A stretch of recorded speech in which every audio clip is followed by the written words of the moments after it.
Mohon tanggapannya Buya. Saat ini ramai orang memperbincangkan tentang komentar beberapa orang terhadap kedatangan Habib Rizik Syihab beberapa waktu yang lalu. Ada yang menyatakan ketidaksenangannya terhadap penyambutannya. Ada yang merendahkan kehabaibannya. Kemudian juga meremehkan perjuangannya.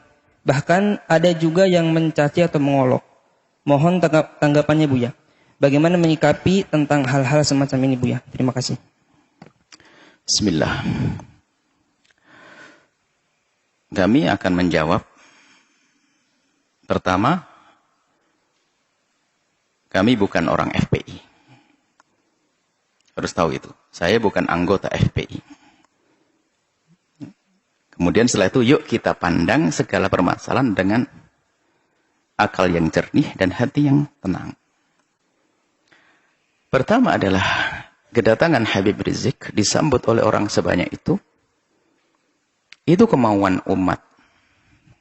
Bukan rekayasa. Bukan dibayar mereka. Ayo, Anda posisi seperti saya. Adil, Anda tidak di FPI dan tidak jadi musuh FPI.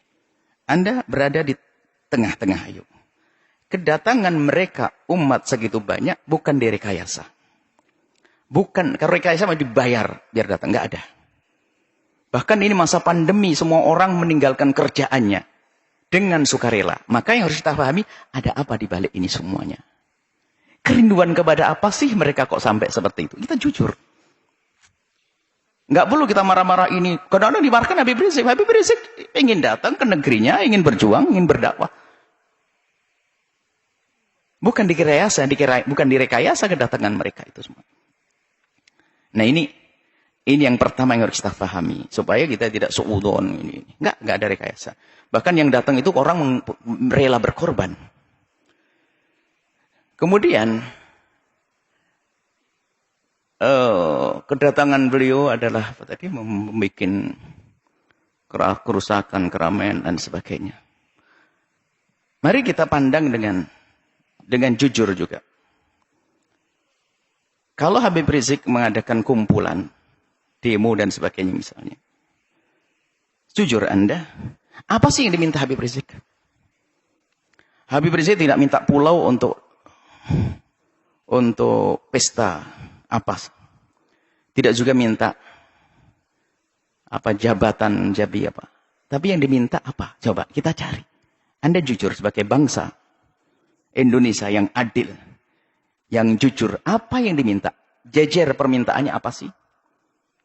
Dulu permintaannya adalah bagaimana ada orang yang mengucapkan kalimat yang merendahkan umat Islam dengan merendahkan Al-Quran, ayo diadili. Apakah permintaan semacam ini salah? Coba, dilihat dulu apa sih permintaan Habib Rizik? Ini harus jujur Anda. Anda melihat Habib Rizik kalau kumpul-kumpul minta apa? Yang diminta apakah Habib Rizik ingin pemerintah memfasilitasi, Habib Rizik ingin membangun tempat minuman keras paling besar sejagat raya? Enggak juga. Kalau Habib Rizik minta begitu, kita berontak semuanya. Yang diminta apa? Coba, kita jujur. Yang diminta baik atau jelek? Kalau yang diminta baik, kenapa kita bingung yang diminta baik kok? Keadilan misalnya. Harus ada misalnya menghentikan kemungkaran. Selagi yang diminta baik. Isunya yang diminta baik. Maka jangan gampang menilai orang dengan buru-buru. Sekarang jujur minta apa? Anda bisa melihat di media. Atau Anda datang kepada Habib Rizik minta apa? Kan begitu. Yang diminta apa? Yang diminta adalah yuk kita menegakkan. Habib Rizik misalnya FPI di beberapa tempat minta agar kemungkaran di sini dihentikan. Loh, kemungkaran dihentikan apakah permintaan yang salah? Karena kemungkaran itu akan merusak orang lain. Coba yang diminta apa? Ini jujur dulu. Kalau yang diminta adalah menghentikan sesuatu yang membahayakan umat. Umat membahayakan itu bukan saya membahayakan di dunia. Kita punya iman di akhirat. Yang membahayakan di dunia nggak boleh. Misalnya Habib Rizik memasang ranjo-ranjo. Kita hentikan. Membahayakan di dunia. Memberhentikan membahayakan di dunia pun harus membahayakan urusan dunia. Kita wajib menghentikan. Apalagi jika yang diminta adalah menghentikan segala sesuatu yang bakal merusak akhiratnya umat. Misalnya. Dan itu memang yang diserukan adalah selama ini yang kami ketahui adalah mengajak itu. Bagaimana agar kemunkaran tidak terus merebak. Kemudian juga bagaimana keadilan bisa ditegakkan. Di saat menuntut keadilan bukan berarti orang-orang yang lagi berkuasa 100% tidak adil. Ada beberapa tempat yang kurang serasi atau perlu disesuaikan agar terjadi keadilan. Jadi minta keadilan itu wajar sah. Keadilan. Berlaku untuk siapa? Untuk semua umat, untuk bangsa ini. Bukan keadilan untuk Habib Rizik dan FPI-nya. Bukan. Keadilan untuk semuanya.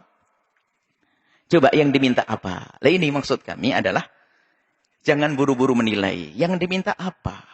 Bukan minta bantuan untuk membangun pesantrennya di mana. Bukan untuk kepentingan ormasnya. Bukan. Akan tapi selama ini disuarakan adalah seputar itu.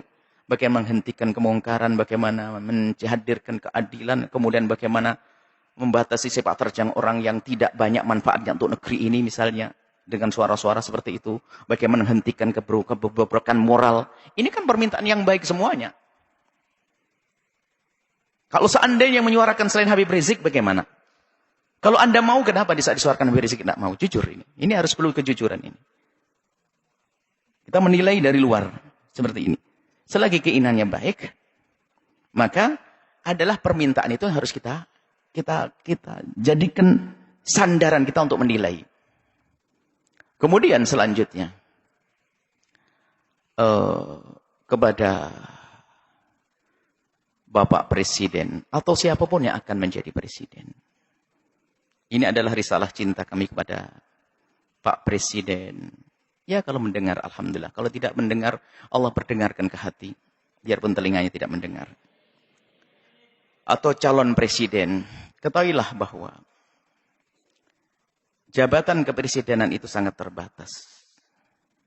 Apa artinya 1 kali naik, 2 kali naik, ujung-ujungnya adalah kesengsaraan yang panjang di akhirat nanti.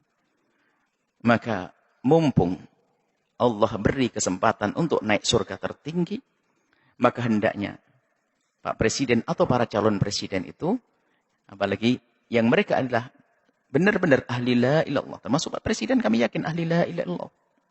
Orang beriman. Perhatikan keimanan tersebut. Jadikan jabatan presiden ini adalah untuk selamat di akhirat.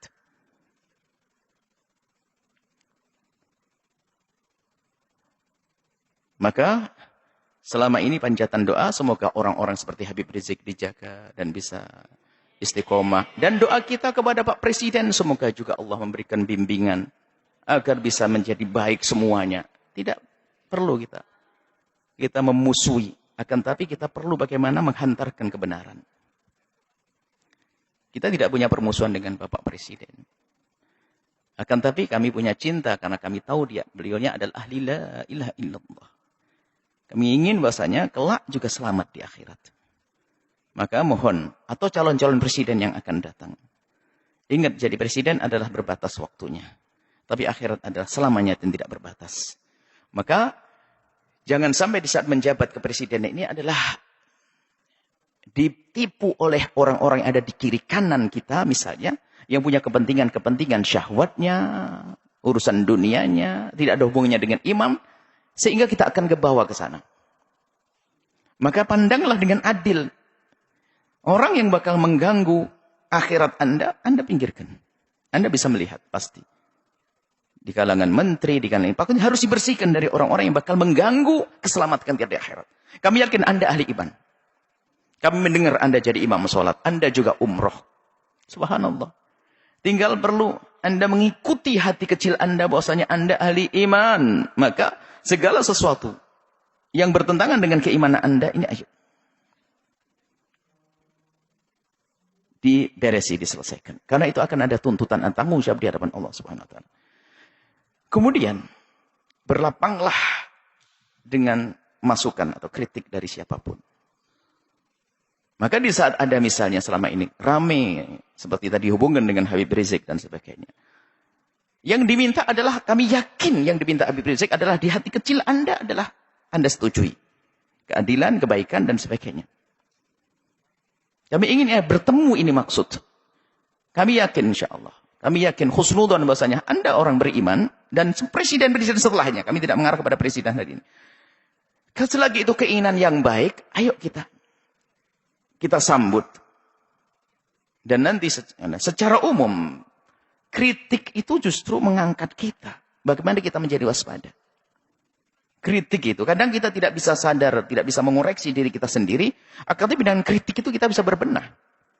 Kalau tidak ada kritik, kita nggak akan waspada. Seperti di lembaga begini, kalau tidak ada kritik, nggak akan ada perubahan. Ada yang kritik, Buya, kenapa kok begini? Langsung kita buat perubahan. Kira gini, menarik. Semakin banyak yang mengkritisi Anda, sebenarnya semakin besar peluang Anda untuk menjadi lebih bagus. Hanya di saat dikritiki oleh seseorang, kita lihat, kita pelajari. Lalu bagaimana? Yang mengkritik itu sendiri diajak untuk menyelesaikan bersama. Karena yang mengkritisi biasanya punya bahan, punya modal untuk menyelesaikan masalah. Seperti ini. Ini adalah kepada pemerintah. Jangan menuruti orang-orang yang hanya menuruti hawa nafsunya. Anda akan rugi. Hidup Anda berbatas. Hidup Anda berbatas. Kita tidak rela ahli la ilaha illallah. Di alam barzah mendapatkan siksa dan di padang mahsyar tersiksa, di akhir tersiksa. Tapi surga kah untuk semuanya? Surga untuk ulama, surga juga untuk presiden kalau mau. Inilah, maka kalau seandainya kesadaran semacam ini hadir, nggak akan ada ontran-ontran semacam ini. Semuanya aman tentram. Semuanya aman tentram. Bisa. Orang punya niat busuk akan terlihat begitu mudah. Apalagi sekelas presiden, sekelas pemimpin. Itu sangat mudah. Orang ini niatnya hanya kepentingan urusan ini. Kebaca. Artinya tinggal. Kalau memang tujuannya nggak benar. Merusak negeri ini, merusak bangsa ini. Amanah di hadapan Allah. Ya jangan diperkenankan orang semacam itu. Begitu. Jujur. Bukan karena hawa nafsu. Bukan hanya mempertahankan kekuasaan. Biarpun kita pertahankan akan berakhir ini kekuasaan. Kalau tidak kita pertahankan dengan cara yang benar. Tapi harapan kami adalah yang menjabat di negeri ini, presidennya adalah dengan Allah, dengan imannya, lalu selamat nanti di akhirat. Maka, demo-demo yang selama ini Anda dengar, Anda perhatikan, Anda sambut. Sebagai seorang bapak ngayomi anak, sebagai seorang presiden, apa sih yang, ayo diskusi yang baik. Seperti itu. Jadi, selagi itu yang diminta hal yang baik, jangan ditolak. Kecuali dia minta jelek, minta membuat, mestinya ya harus ditolak itu. Perusahaan yang haram, perusahaan merusak, perusahaan ini, perkumpulan merusak. Ini yang harus kita tolak. Tapi kalau orang berkumpul, datang kepada Anda, menyuruh, mengajak kepada kebaikan, hendaknya Anda bertanya. Karena itu sebetulnya mereka menghantarkan surga untuk Anda. Seperti itu. Jadi ini kepada Bapak Presiden hari ini atau Presiden yang akan datang. Semoga ini menjadi kaidah. Siapa menjadi Presiden, hendaknya seperti itu. Allah keindahnya di dunia jadi presiden, ternyata jabatan presiden ini hanya untuk melangkah ke surga. Sebab surganya presiden lebih mudah, gede banget. Karena apa? Dia punya kekuatan. Kekuatan untuk masuk surga mah gampang. Seperti itu. Kemudian selanjutnya. Kepada umat semuanya. Hentikanlah dengan budaya mengadu domba. Habaib, diadu domba dengan habaib. Habaib dengan ulama. Ormas dengan ormas. Hati-hati, ada Allah. Jika Anda menyebarkan sebuah berita tapi niatnya jelek, ada hitungannya di hadapan Allah. Allah akan porak-porandakan di dalam diri kita sendiri. Kita tidak bisa mengancam dengan senjata. Kami hanya mengingatkan ada Allah. Kita tidak mengancam dengan apapun. Allah. Jangan mengadu domba antara habaib dengan habaib. Ulama-ulama. Kalau mengambil berita, sekiranya kalau itu maslahat Anda sebarkan. Tidak memotong omongan orang untuk diadu. Masya Allah. Khususnya para habaib adalah dzurriyyah Nabi SAW yang kita harus mencintai mereka. Apalagi menyebarkan berita-berita. Maka kepada umat semuanya, ayo ada hitungannya. Yang biasa mengadu domba, maka ketahuilah di dalam rumahnya pun pasti tidak semesra. Ingat, yang biasa menyebar berita-berita enggak karuan itu sebetulnya di rumahnya pun tidak mesra dia. Tidak akan indah di rumahnya. Dengan saudaranya mungkin rebutan waris dengan ini. Lihat. Yang biasa menyebarkan fitnah begitu tuh. Yang suka nyebar fitnah-fitnah. Memfitnah para habaib, memfitnah para ulama itu. Kalau dilacak dalam rumahnya enggak ada mesra. Itu enggak tegur sapa sama saudaranya berbulan-bulan, bertahun-tahun. Mungkin tidak akur dengan bapaknya juga. Kenapa? Hati yang kotor itu. Lihat. Memfitnah habaib. Menfitnah umat Nabi Muhammad, ngadu domba umat Nabi Muhammad saja nggak boleh, apalagi ini dzurriyyahnya Nabi Muhammad sallallahu alaihi wasallam. Kemudian Ada karena marah dengan seperti Habib Rizik, marah dengan seperti ini. Lalu sampai mengarah kepada perendahan kepada nasab. Innalillah. Sampai ada yang mengatakan katanya, apa betul itu turun Nabi? Ayo dites DNA. Astagfirullah. Innalillah. Menafikan, menolak nasab yang sudah jelas semacam itu, maka itu seperti mengqadhaf, menuduh orang melakukan zina. Dosa besar. Kalau sudah jelas itu nasab, sudah kita akui. Jangan mengatakan DNA-nya nih. Ada apa? Kalau kita bukan habaib, mestinya kita mencintai, bukan mengendengki dan ngiri. Enggak ada artinya. Ngiri tambah jauh. Kalau kita mencintai, kita bisa sambung. Beliau menjadi habaib juga dipilih oleh Allah. Bukan permintaannya. Maka kita yang mandang harus pandang dengan hormat. Ada pun masalah jika ada yang kurang tepat di antara habaib salah. Ya kita kewajiban menegur. Seperti kita menegur anak kita. Seperti di pondok kita ini banyak habaib, anak-anak habaib. Yang salah ya kita tegur. Tentunya dengan kasih dan cinta. Tapi kalau sudah mengarah kepada penolakan nasab, ini sudah ada kebenci dan ngiri. Ini adalah bahaya sekali. Hati-hati ini. Kemudian juga kepada pengikut-pengikut FPI. Jangan sampai Anda menodai Habib Rizik. Sepak terjang Anda harus benar-benar direstui Habib Rizik, diketahui dan sesuai dengan apa yang ada di pikiran dan hati Habib Rizik. Kita tidak ingin ada sebagian orang melakukan satu tindakan ternyata mencoreng Habib Rizik. Ini menjadi masalah. Jangan sampai tujuan Habib Rizik yang mulia, yang istimewa ini ternodai oleh kita-kita apa orang-orang yang dengan perilaku yang terburu-buru hanya mendahulukan hawa nafsu dan sebagainya. Nah ini maka di sini kita ingin bahwasanya perjuangan orang-orang seperti beliau ini, Habib Rizik ini bisa mulus, sukses. Kemudian nanti juga presidennya juga akhirnya juga sukses. Bangsa ini sukses, surga lah semuanya. Ada percekcokan. Tinggal yang tersisa siapa? Orang yang sibuk ngadu domba, bermusuhan, caci maki dan sebagainya. Hidupnya begitu dia. Dia tidak mesra selamanya. Dan hendaknya antara ormas dengan ormas ini adalah untuk saling melengkapi. PFPI, ormas, NO, ormas. Nanti ada lagi ormas besar seperti Nahdlatul Wathon, ormas, Wasidiyah, ormas. Tidak boleh jadi saling bermusuhan. Akan tapi ini adalah potensi umat Islam. Ingat, Anda punya Allah. Itu kekuatan.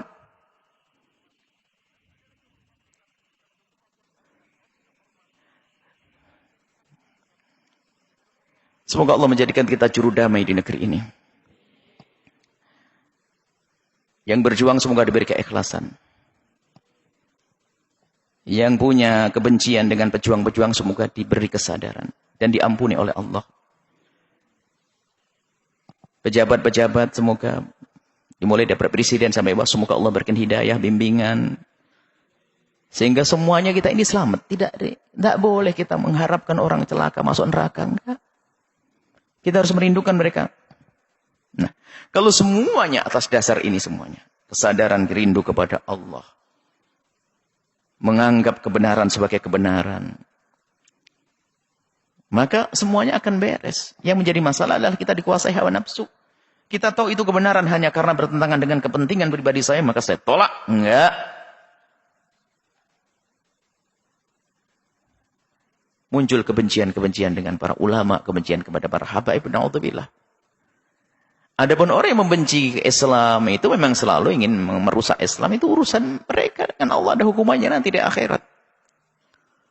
Jadi maksud kami mulai dari perbincangan tentang Habib Rizik sampai terakhir pengikut Habib Rizik dan juga di dalamnya ada presiden, di dalamnya ada orang yang mempertanyakan nasab. Ayo, yang salah dalam rentetan cerita ini, ayo kita sadar diri.